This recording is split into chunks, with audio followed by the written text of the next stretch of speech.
Texas and Florida and Georgia. And Republicans, they still hold the majority of governorships all across the country. This, when we put this in perspective for you, you will see why this was such a great night. And we'll also show you how people on other networks, fake news CNN, conspiracy TV, MSNBC, reacted to this underwhelming blue trickle. Maybe we'll call it the trickle. Now, we also have highlights from the president's smackdown of CNN's Jim Acosta. By the way, he has now had his credentials at the White House, I argue, rightfully revoked. If I ever interviewed Barack Obama, I would never be that rude.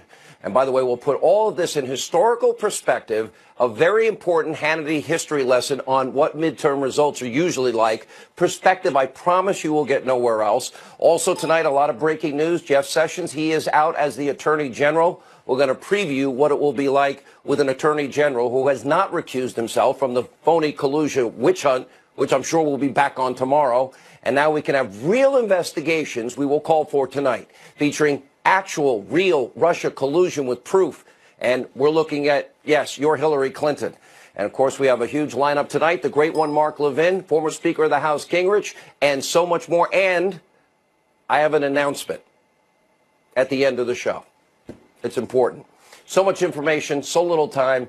I will answer the question why I was not on the air last night. There is an answer. I will explain it to you.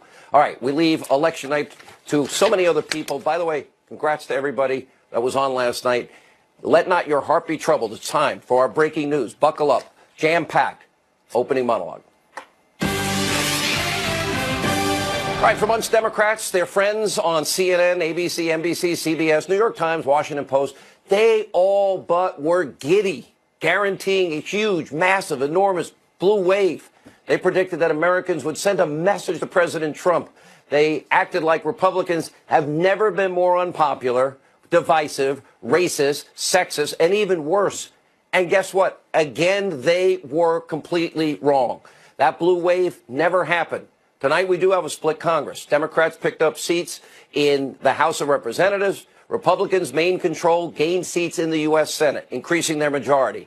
Republicans were also victorious in the most high-profile races, where literally tens and tens of millions of dollars were spent. In Texas, Democrats, almost $100 million, a little less than $100 million, they used to defeat Ted Cruz. Didn't work out. His opponent, Bozo O'Rourke, got support from celebrities, Beyonce, Jimmy Kimmel. Well, that was all a waste because Senator Cruz was reelected last night. In Florida, socialist darling of the left, Mayor Andrew Gillum was bolstered by a visit from Obama, a campaign concert even with Jimmy Buffett. Nearly every single poll predicted a Gillum win. Again, they were wrong. Republican Ron DeSantis supposedly had no chance. He is now the governor-elect of Florida. Good decision, Florida. In the Senate, Republican Rick Scott, he won against Democratic incumbent Bill Nelson. By the way, Nelson's being a bit of a crybaby. He wants to challenge the seat, wants to recount. Scott is up by tens and thousands of votes. That seat is now Rick Scott's. That's Senator Scott from Florida. In Georgia, former President Obama campaign, Oprah Winfrey campaign, even went door to door for Democratic gubernatorial candidate Stacey Abrams. Well, pro-Trump Republican Brian Kemp, he is over the 50% mark. That means there will be no runoff in the state of Georgia. Another win. Of course, one of these things that they all have in common is President Trump campaigned in all these states. He was in Georgia, Florida, Missouri, Indiana, Tennessee, North Dakota, Texas, where Republicans took home statewide victories. Now, Republicans will pick up what looks like a gain of 3 seats in the U.S. Senate. That is massive, especially when you look at the historical perspective. Democrats will get a net gain of around 35 seats. That gives them control. They needed 23 for the control of the House, but some results are still pending. Now, let me put this in perspective. Republicans actually had what is an amazing, historically speaking, election night. Now, remember, 44 House Republicans retired. That's a massive number. But here is the history. Here are the headwinds that very few people ever talked about. Let's go back. Let's start with 2010, Barack Obama's first midterm. Look at that. Democrats lost in his first midterm 63 seats in the House, 6 seats in the U.S. Senate. That's a total of 69. In 1994, Clinton Democrats lost 52 seats in the House, 8 seats in the Senate. That's a net loss of 60. Even Ronald Reagan, 1982. He'd only been in office 2 years. His first midterm, Republicans lost 26 House seats and gained 0 seats in the Senate. Since 1914, look at this. The president's own party has only picked up seats 3 times during the midterms. 3 times in over 100 years. We knew this going in. And during the same period of time, Donald Trump is only the 3rd president to gain Senate seats while losing seats in the House. And Trump campaigned for senators. He went state to state for those races he could campaign for. He couldn't go out and go to all 435 House districts with 435 different House candidates. That would be physically impossible. Now, keep in mind, during Obama's 8 long years in office, look at this. Democrats lost control of more than 1,000 state and national offices. By the way, he had a pretty bad night last night. It is a much different picture under President Trump, which the media won't tell you. Now, why is this all true? Oh, let's look at the economic front. Our economy, thankfully, is booming. The forgotten men and women that we all talked about in 2016, they are now seeing prosperity that has been long overdue for them. 4.5 million new jobs created since Donald Trump elected. 4.3 million fewer Americans on food stamps. Over 4 million Americans out of poverty thanks to this economic boom. On the manufacturing front, over 400,000 new manufacturing jobs Obama said were never coming back. Look at this. Employment claims are at a 49-year low. We are seeing record low unemployment. African Americans, Hispanic Americans, Asian Americans, women in the workplace, military veterans, and youth unemployment. Median household income in this country is hitting a record high. We saw 4.2% GDP growth in the second quarter, 3.5% in the most recent third quarter. This all comes as President Trump slashed regulations, promise made, kept, after he signed the single biggest middle-class tax cut in history, another promise that he made that's kept. You're not likely to see any of these statistics on television on any so-called news channel.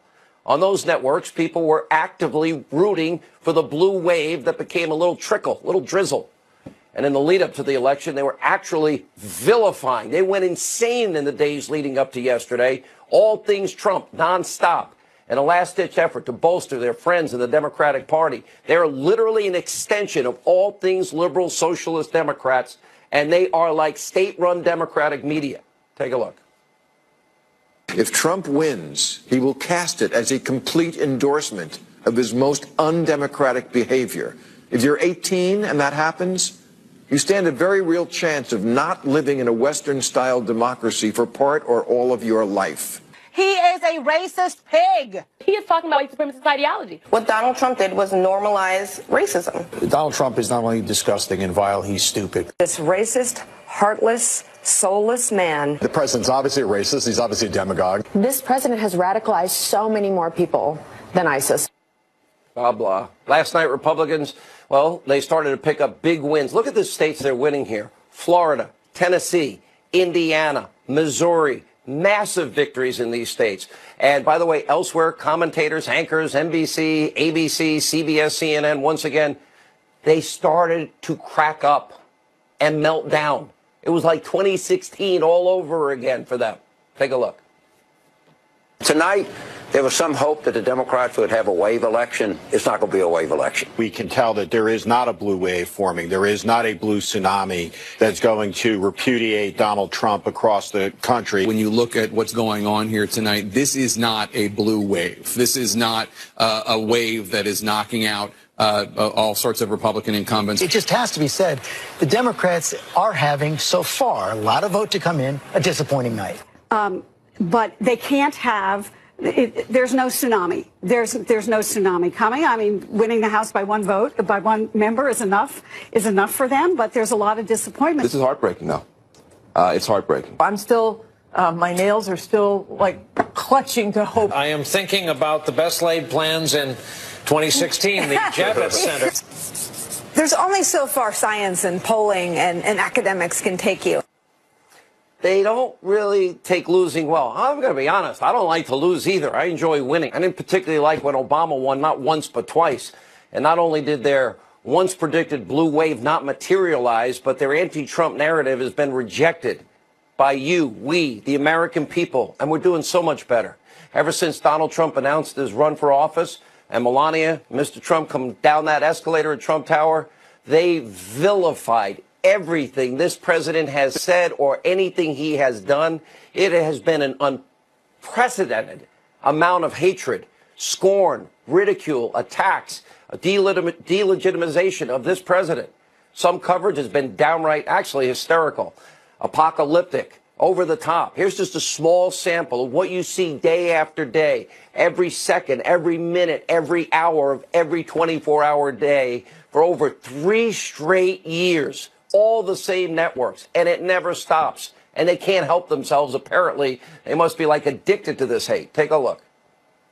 Is this president trying to impersonate Hugo Chavez, Recep Tayyip Erdogan, Vladimir Putin? He said today, America first. It was not just the racial, I shouldn't say racial, the Hitlerian background to it. Just like Kim Jong-un, what does he do? He knocks off all his relatives when he gets scared. When you get scared of your position, you start killing people around you. We don't do that in this country. We fire them. Trump seems to know how to fire.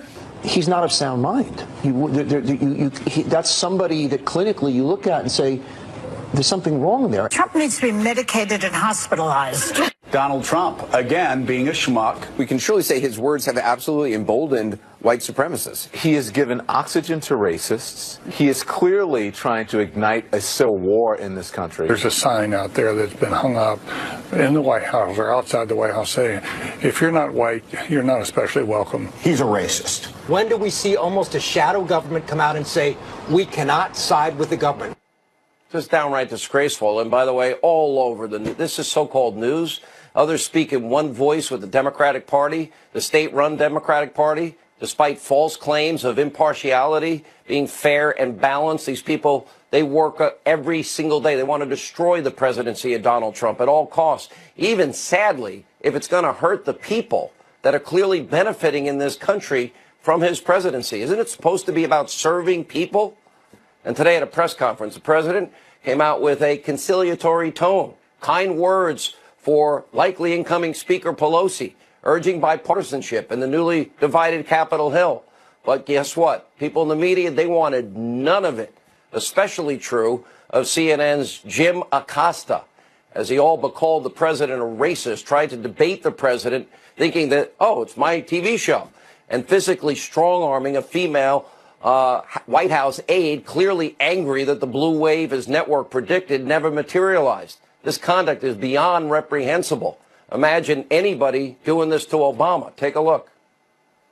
If I may ask one other question, Mr. President, if I may ask one other question, are you worried? That's enough. That's enough. Mr. President, I was going to ask one of the other folks. That's enough. Pardon me, ma'am. Mr. President, that's enough. Mr. President, I had one other question. Are you? That's enough. Put down the mic. Mr. President, are you worried about indictments coming down in this investigation? Mr. President. I'll tell you what, CNN should be ashamed of itself having you working for them. You are a rude, terrible person. You shouldn't be working for CNN. Go ahead, please. Thank you, Mr. President. I'm not responding. I'm responding to. Excuse me. I'm not responding to you. I'm talking to this gentleman. Will you please sit down? Excuse me. Excuse me. Would you please sit down? Please go ahead.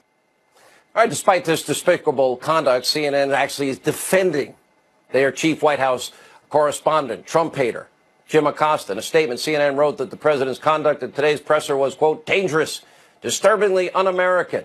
Well, breaking just moments ago, the White House responded, and they have suspended Acosta's White House pass until further notice. They wrote, quote, President Trump believes in a free press and expects and welcomes tough questions of him and his administration. We will, however, never tolerate a reporter placing his hands on a young woman just trying to do her job as a White House intern.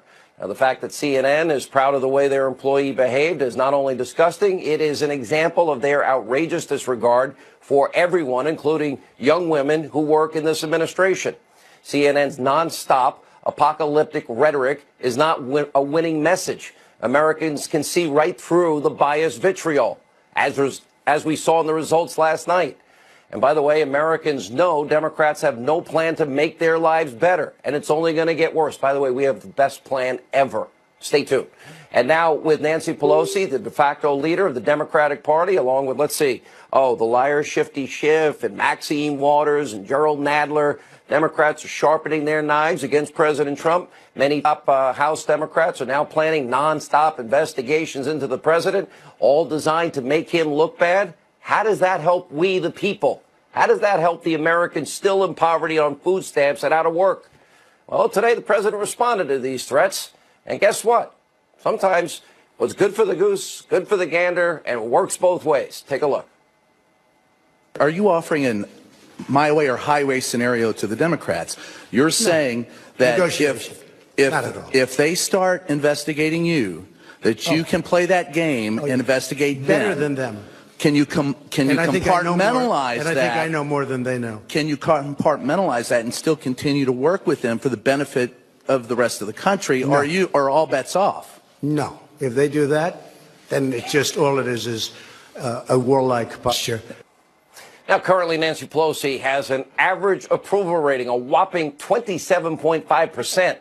And by the way, that's not going to get any better with the partisan political investigations. And as of now, Pelosi is the only leader in the Democratic Party. According to a recent poll ranking 2020 Democratic presidential contenders, well, none of the above actually topped the list. We'll have more on this throughout the show. And I will tell you, this is a huge deal. One thing we promise on this program, we are going to watch every day, and we're going to watch their actions and their rhetoric, and we're going to see what will they try to do to help the American people? Or is it just revenge? Is it about hating Trump? All right, we turn to another huge story, broke just hours ago. Jeff Sessions is now out as the Attorney General. In a letter, he wrote, "I have been honored to serve as the Attorney General and have worked to implement the law enforcement agenda based on the rule of law that formed a central part of your campaign for the presidency." One thing, a commentary here. I've known Jeff Sessions a long time. I personally thought he would be a great Attorney General.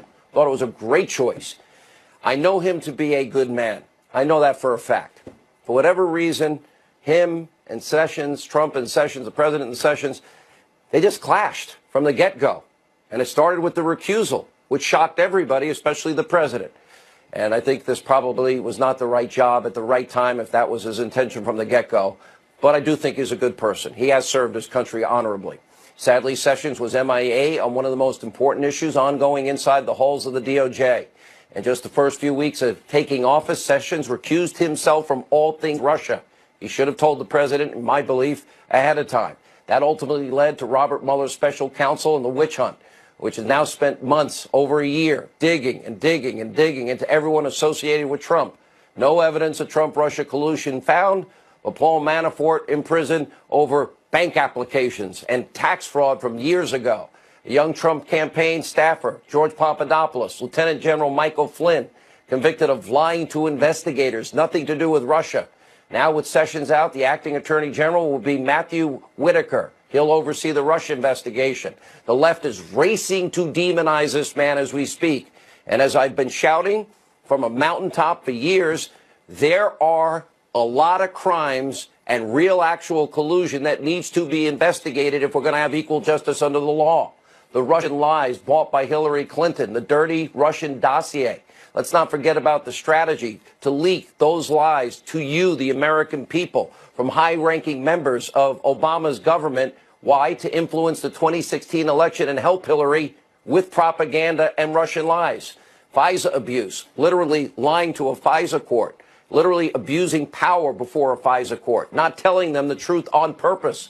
A Trump campaign official was actually spied on by your government, misleading FISA court judges, committing fraud, using the dirty dossier, circular reporting on that dossier as the bulk of their evidence for FISA warrants. In other words, fraud committed on a court to get a warrant to spy on a campaign associate of Donald Trump in the lead up to an election and influence the American people, and then bludgeon Donald Trump with things that are not verified or corroborated. And of course, this all goes back to Hillary Clinton's private server in a bathroom closet, how she was exonerated before an investigation even started, really. Weaponizing intelligence, FISA court fraud, insurance policies, a media leak strategy. So much for a real unrecused attorney general to investigate. We'll see what happens. Acting Attorney General Whitaker has a strong track record.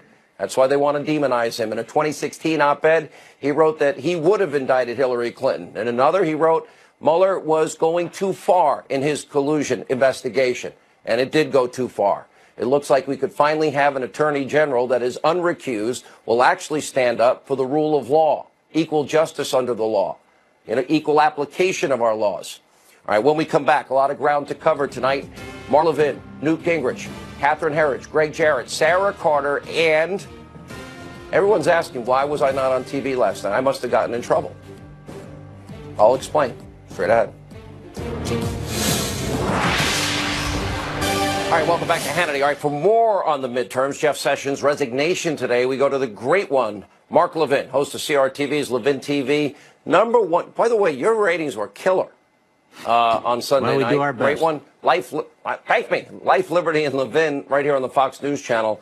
Let's start with the results. I want 3 topics for you. You could go in any order.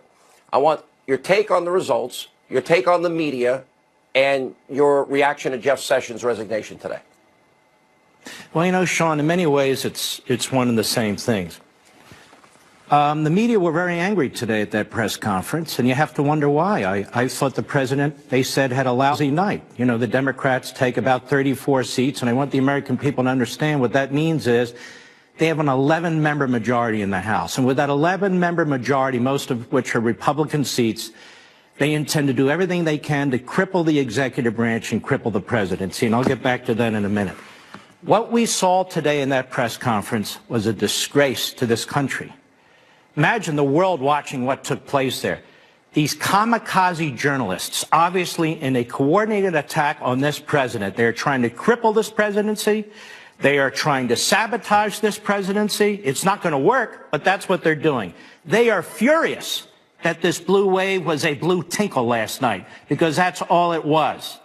And they've been talking about blue wave. They've been beating down this president, beating down the Republican Party, beating down these candidates.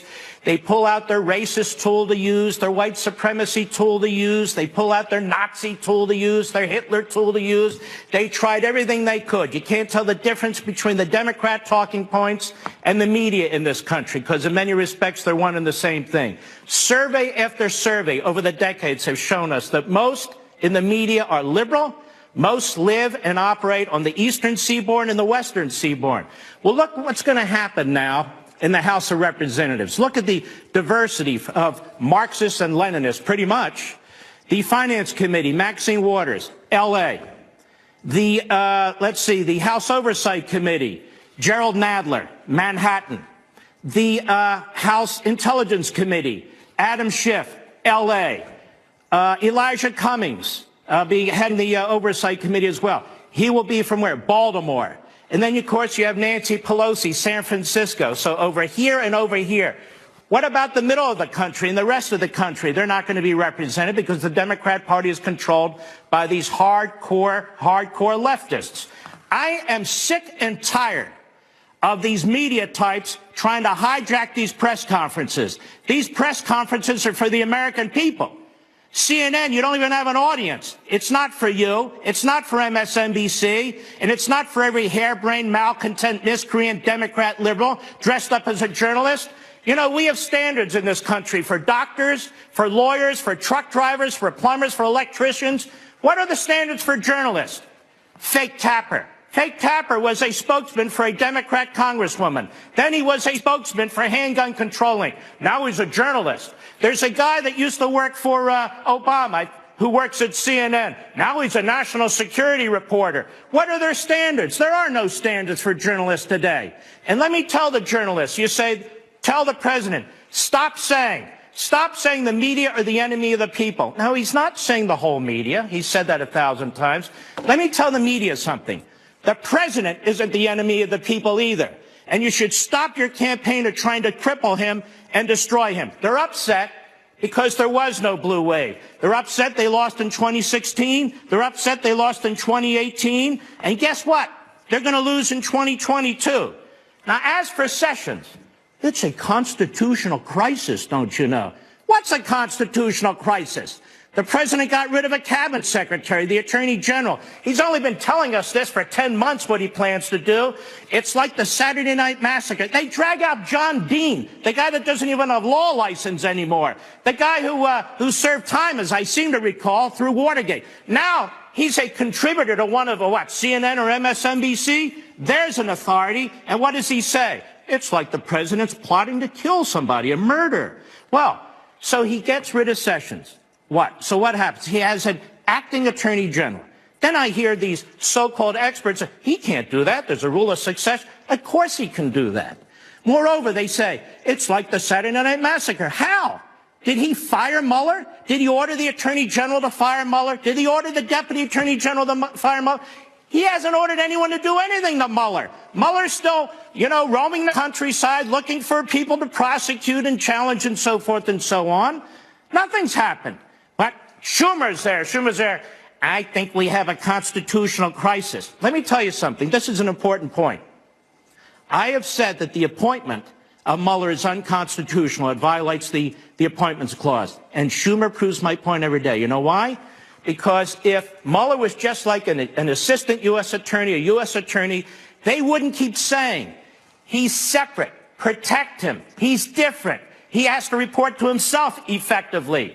That's why his appointment is unconstitutional, because it's supposed to go to the Senate and be confirmed. Just a little nicety there that I wanted to mention as well. In any event, the Republicans had a very good night, and they had a good night, quite frankly, because of the president. It's the president who held the Senate and some of these excellent candidates. And the losses in the House could have been worse, but they weren't worse. And that's why the media are furious, Sean. That's the bottom line. And I'm going to tell the media something. You're humiliating yourselves. You're embarrassing yourselves. The American people more and more are turning on you, not because the president says you're the enemy of the people, but because you act like the enemy of the people. You know what we learned in this press conference today, thanks to the media? Nothing. A presidential press conference isn't for CNN, which doesn't have any viewers anyway. It's for we, the American people. You ask questions to elicit information from our president so we can know what's going on. You know, Mark, I put up Barack Obama in his first midterm, 69 House and Senate seats. Bill Clinton, 60. 3 times it's happened where a president in his first midterm wins this many seats. That's it. Yeah, but they're liberals, they're Democrats, they like them, so, they get treated quite differently. All right, great one. We call you the great one for a reason. Mark Levin, don't miss Life, Liberty, Levin. #1 show, Sunday nights, 10 p.m. You get to see it all right here on the Fox News channel. When we come back, our great historian, our friend, former Speaker of the House, Newt Gingrich, he will join us. Also a live report from Catherine Herridge about Sessions' resignation and why wasn't I working last night? I'll tell you. Latest on the resignation of Attorney General Sessions, the election, and of course, well, poor Jim Acosta. Anyway, Fox News chief intelligence correspondent. First on, we get a report from our friend Catherine Herridge on Sessions. What's going on, Catherine? That's right, Sean. This morning, White House Chief of Staff John Kelly asked Attorney General Jeff Sessions to resign, and the news went public after the president's news conference. A source close to the administration told Fox that Whitaker is well liked by the president and not seen as an FBI or Justice Department insider who came up through the ranks with Special Counsel Robert Mueller, Deputy Attorney General Rod Rosenstein, and others.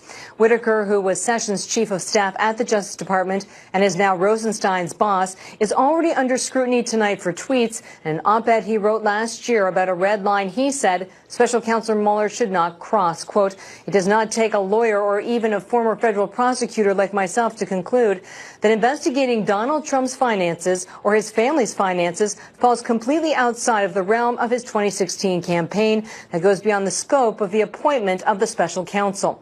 Behind the scenes, Whitaker was described to Fox News as a quiet advocate for the declassification of the Russia records, which include the surveillance warrant renewal for a Trump campaign aide approved by Rosenstein in 2017.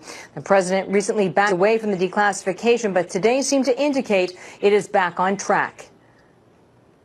Well, we're looking at that. No, we're looking at that very seriously. Declassification, we're looking at very seriously. Okay, can I ask one more question? It's amazing how people on the other side just don't want those documents declassified. But no, we're looking at that very carefully. I certainly wanted to wait till after the midterms. Before last night's vote, a source close to the Russia congressional probe told Fox that they believe the White House would move quickly on the Justice Department shakeup if Republicans expanded their Senate majority, virtually guaranteeing a relatively smooth confirmation for the president's choice to ultimately lead the department. Sean. All right, Catherine Herridge in our Washington bureau tonight. Thank you. Here with reaction, author of the bestseller Trump's America, The Truth About Our Nation's Great Comeback, Fox News contributor, former Speaker of the House, Newt Gingrich. The year you became Speaker, first time Republicans won in 40 years, Bill Clinton, between the House and the Senate, he lost, 52 House seats, 8 Senate seats. Obama in 2010 lost 6 Senate seats, but a whopping 63 House seats. I would say, by historical standards, the president picking up all these seats in the Senate is a spectacular win for the president and some of the most heavily financed races. Your thoughts? Well, I think that's right. I think, first of all, if you look at the average between Obama, Clinton, and Trump, Trump clearly did dramatically better, almost twice as well. And when you add in gaining seats in the Senate, which, given the nature of the 2020 Senate elections, probably means the Republicans now will be in a majority in all probability through 2022 or later. Very much different than what the Democrats hoped for. Some very big wins, some places where it was very hard fought. Florida, for example, remarkable outcome, both for governor and for senator. And on the House side, I think the first real break point was when 43 Republican House members decided that they would retire this year, which I think is the largest number in modern history. That gave them a tremendous number of openings to try to defend. And what you really saw, and I wrote my newsletter today about this, is you really saw a green wave of money. If you look at Texas, for example, where I think Beto O'Rourke will have spent over $70 million losing a U.S. Senate seat. And everywhere you turned around the country, particularly in House races, you were seeing enormous numbers of money coming in, whether it was from Bloomberg writing $1 million checks, other people, various organizations.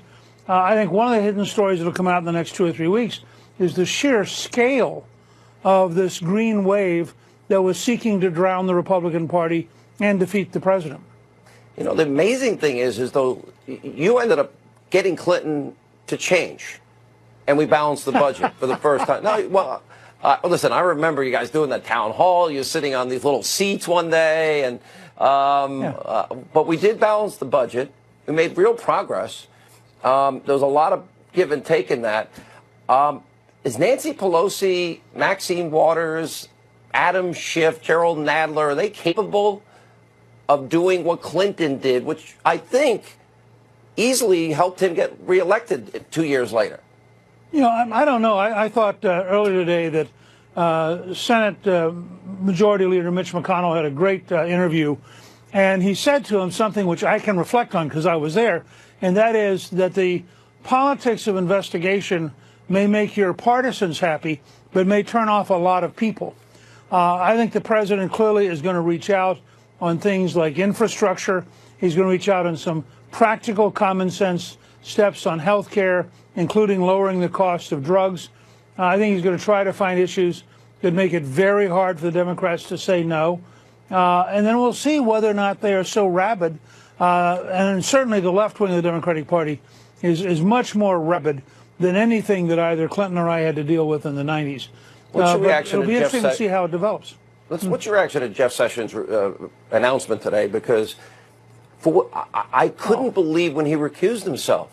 If he had any thought that he would do this, I thought he would have owed the president at least the courtesy or the heads up, hey, I may have to recuse here. And we know the result of all of that. And I know now they're trying to go after the interim attorney general.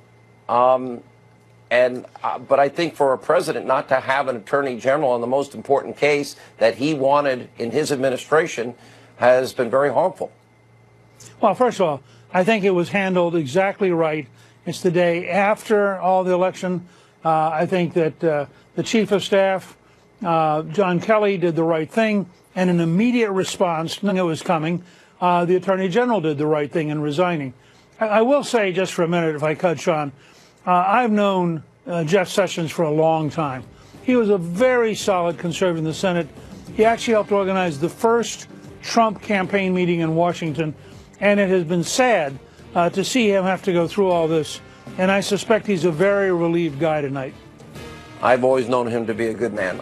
I agree with you. This was not the right position, and it was it worked out, I think, just better for everybody at this point. Mr. Speaker, right. Thank you so much. When we come back, okay, Jeff Sessions gone. Everything about the Mueller probe that the left doesn't want investigated that may now begin. This could be very interesting. Sarah Carter, Greg Jarrett, Jason Chaffetz, and why didn't I work on election night? We'll explain all that straight ahead.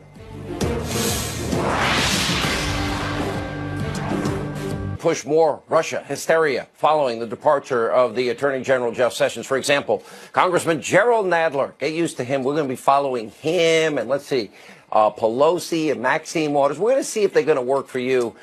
He's expected to be the next House Judiciary Chair, tweeting that he wants answers about who's now in charge of the Mueller probe and suggested more endless investigations. That's really going to help the American people. Joining us now, author of New York Times bestseller, The Russia Hoax, Fox News legal analyst Greg Jarrett, also the author of The Deep State, another New York Times bestseller, Fox News contributor Jason Chaffetz, Sarah Carter, investigative reporter, Fox News contributor. Where's your book? How come you don't have a book? Oh, I'm going to have a book, Sean. You know it, too. All right. You know, I know that almost immediately this recusal. Greg Jarrett, you probably have been the single most outspoken person that Sessions has to go. What do you think of the interim attorney general?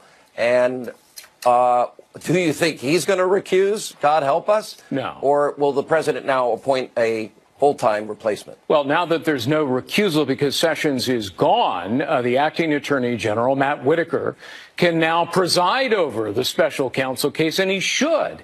What the media didn't point out today is that Rod Rosenstein should recuse himself. He's both a witness and a prosecutor in the same case. Whether it's Whitaker in the end, who's the permanent AG, or I would recommend Representative John Ratcliffe of the House Judiciary Committee, former top official at DOJ, former U.S. attorney, those individuals, Ratcliffe or Whitaker, I think, would bring to justice those in the Department of Justice and the FBI who abuse their positions of power to target Donald Trump without evidence and to spy on the Trump campaign with fabricated evidence. And Jason, let me go to you. You know Whitaker. We've known his work now for a long time. And the president was very clear. Those 302s, the Gang 8 information, those FISA warrant applications may now all be released. I also would say that probably investigations into Hillary and all these other instances, FISA abuse, lying to FISA courts, abuse of some of the powerful tools of intelligence might now be on the table. Yeah, look, Senator Sessions then became Attorney General Sessions. He was a revered member of the Republican Party, and I wish him nothing but the best.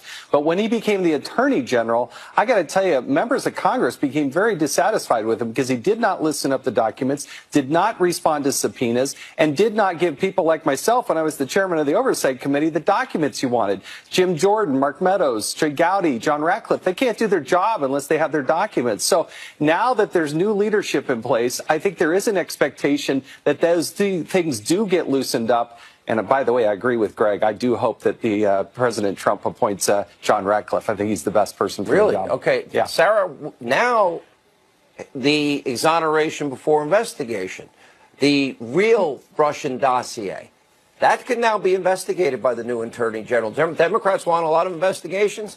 There's a lot of fertile ground, and we know crimes were committed. Absolutely. And I think one of the things that they're going to be looking at is also all the unmaskings. How was the intelligence community weaponized, particularly, and how the FBI handled this investigation into President Trump?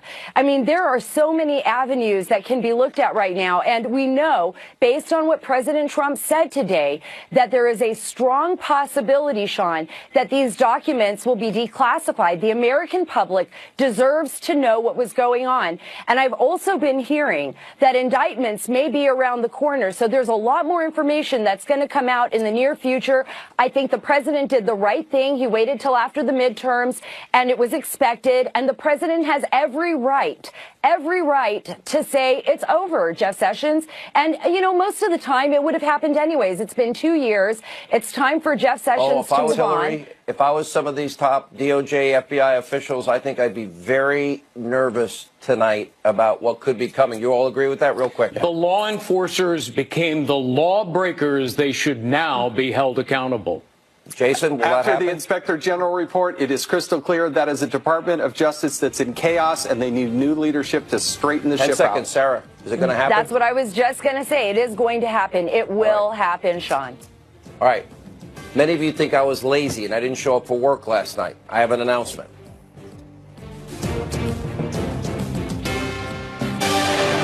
All right, welcome back to Hannity. Before we go, a lot of you last night wondering, oh my gosh, where's Sean Hannity? Why isn't he here? I don't work election nights. I haven't for most of the years I've been here. I want to address something because, you know, it's amazing the things that people write that aren't true. And, you know, so we did this event with Donald Trump the other day in Cape Girardeau, Missouri, and I tweeted out I was not part of whatever coverage was going to take place at the campaign. I gave a tweet that was 100% truthful.